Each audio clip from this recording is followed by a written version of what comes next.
Hi there, my name is Suze. I'm a divine feminine energy healer and guide. Thank you so much for being here today with me on Sacred Sunday.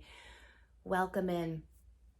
I have my cards, my decks here. I just want to tell you guys, the reason why I do these Sacred Sundays with these oracle cards is because my whole message and purpose of this channel is to really be a resource, a help, a support, an empowerment place, space for anyone who's on a journey of healing your heart,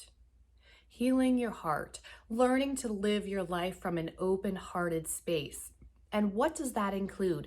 That includes learning to reconnect with your intuition, trusting your intuition and your heart space to be the leading, guiding force in your life.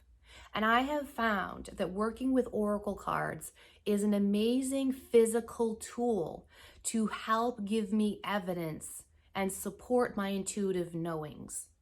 You know, the month of December for me, this month has been really insanely remarkable for me because throughout this year, 2023, I had a lot of these like inklings, these like quiet little intuitive inklings of like what I kind of had this deep, subtle knowing of situations and things that were happening.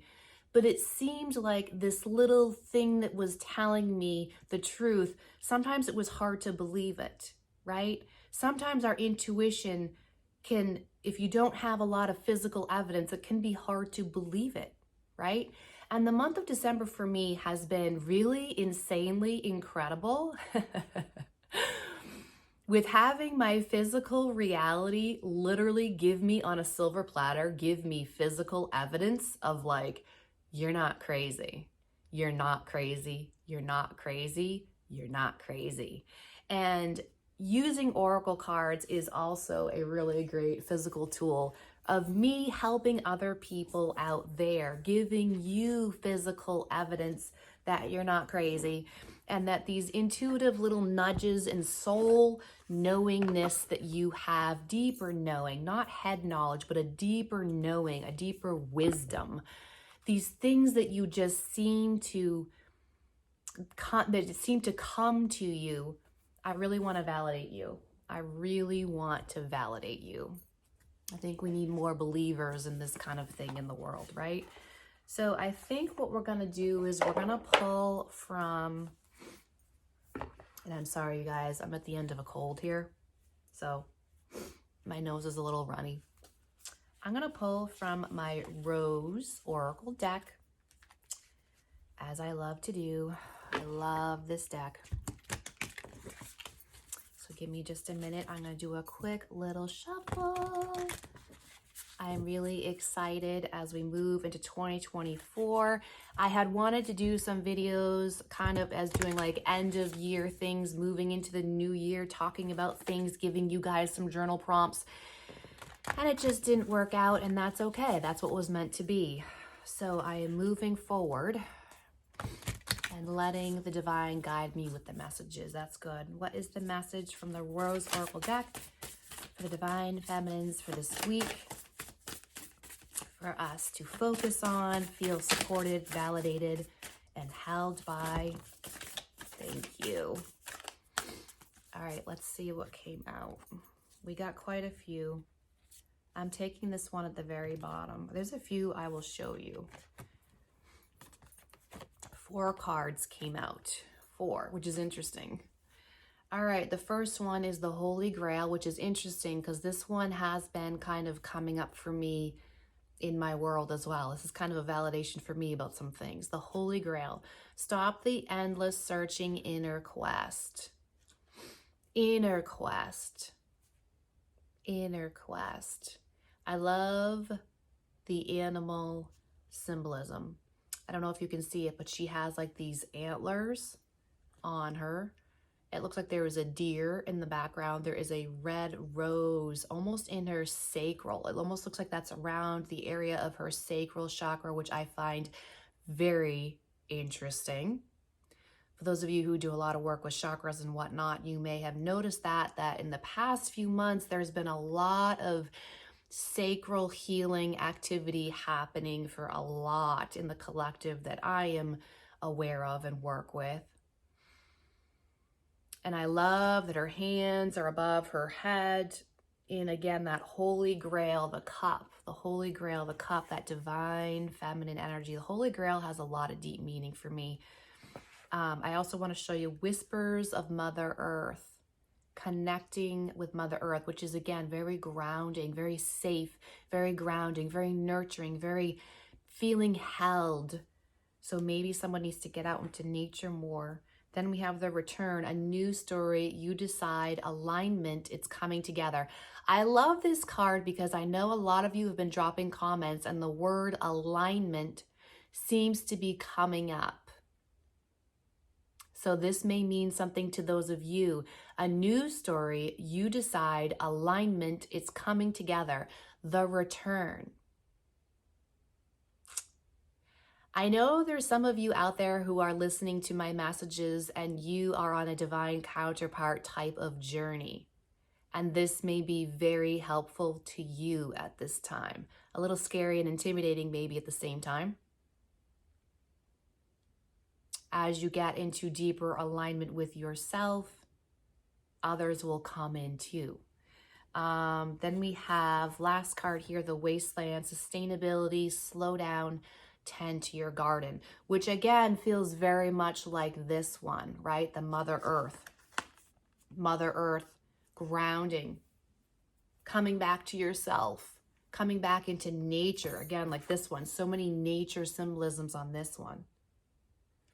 And if something is coming together that you have been working on manifesting, if you have been really working on that inner alignment to manifest that love, that life, that money, that success, that abundance and success in whatever form it means to you, if you've been really working on that, you're going to have to ground in.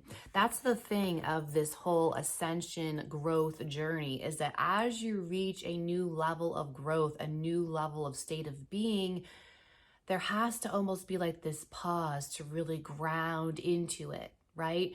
It's like when you're a baby and you're learning to walk, a baby falls down a million times. They have to learn how to find their stability, their firm footing as they're learning how to walk. It's the same here. I really am feeling strongly pulled to this card. And this card has actually never come out for me before. So we're going to read from the book briefly. These are just brief about the Holy Grail.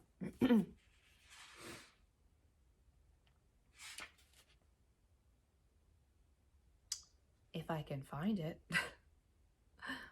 There we go. Interesting. Page number 88. The Holy Grail is a mysterious, long-sought relic about which stories have been told through ages. Some people believe it holds the key to eternal life and divine union. Many devote their lives to discovering and possessing it.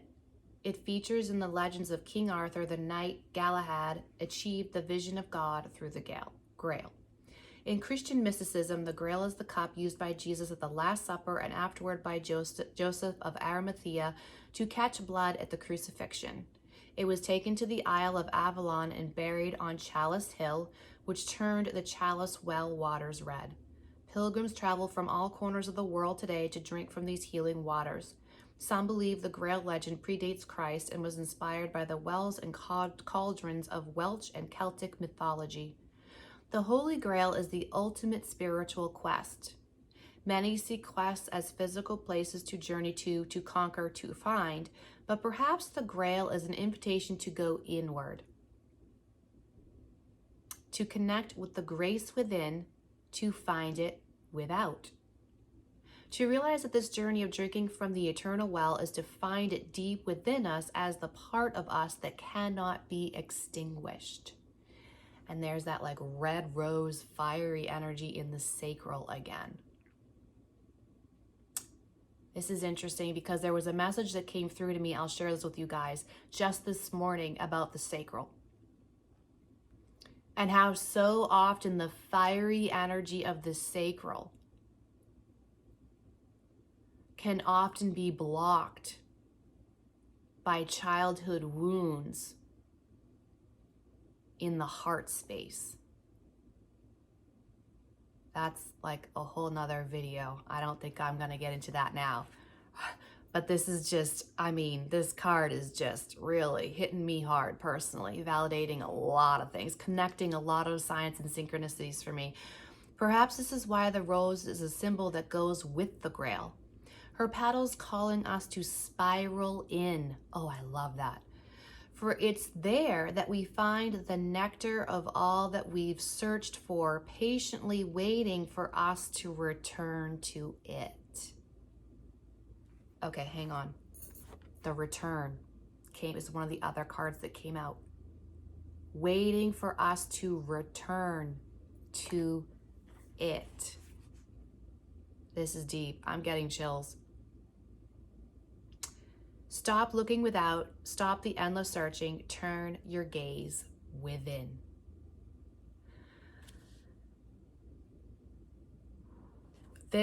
I want to say this too. Before I recorded this video, I recorded one other video before this one, and it will be posting on Tuesday.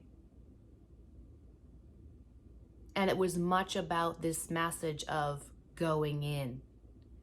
And sometimes the going in is going into the problem to get through to the other side. So it's almost like this dual power of going in. By going into the problem, by going into the emotional reaction, you're actually going into your heart. And that is how heart healing works. It's a willingness to go in and through a problem, a challenge, a trigger, a response, an emotion, a big emotional reaction that we maybe don't want to fully deal with, instead of avoiding it, denying it, suppressing it, numbing it, escaping from it, distracting from it. It's going in to the root of the problem, asking ourselves the hard questions, doing the self-reflection, taking the self-responsibility for our reactions and triggers and emotions, going in and through it. And in so doing, you are going into your heart. It's like when I talk about the mother wound, I'm going to go into this for a hot second. I'm feeling really fiery energy around this for a minute. This is all mother wound. It's all mother wound. And it doesn't matter if in your life story, in your childhood, it was your father or your mother that directly was not able to hold emotional space for you, or emotionally neglected you in some way, or you were too much for them as a child emotionally, or whatever the story was. It doesn't matter if it was your father or your mother.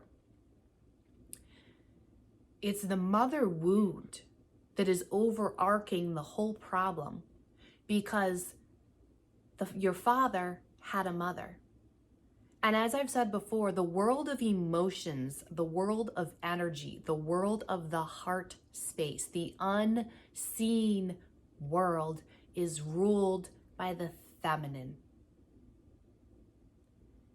And until recently, the feminines have not had the opportunity, the independence, the resources, and the ability, the climate to be able to do the work that needs to be done on the feminine and to heal her heart wounds. All of that to say, all of our emotional triggers, our emotional reactions, all of the big, crazy emotions that we have are all signifying holes in our hearts from the mother wound. And when I say mother, I mean many generations deep. It's all mother wound. Emotions are all mother wound, feminine wound. And it's time that we start going in instead of avoiding. It's time we go through them instead of rejecting, denying, distracting, dismissing, escaping, and numbing. I'm not even going to pull from the Divine Feminine Oracle card deck. I feel like that was enough of a message for us to sink into for today. Happy New Year to everyone. Happy New Year. Take your time moving into the new space. I'll see you all of you soon. Have a beautiful day.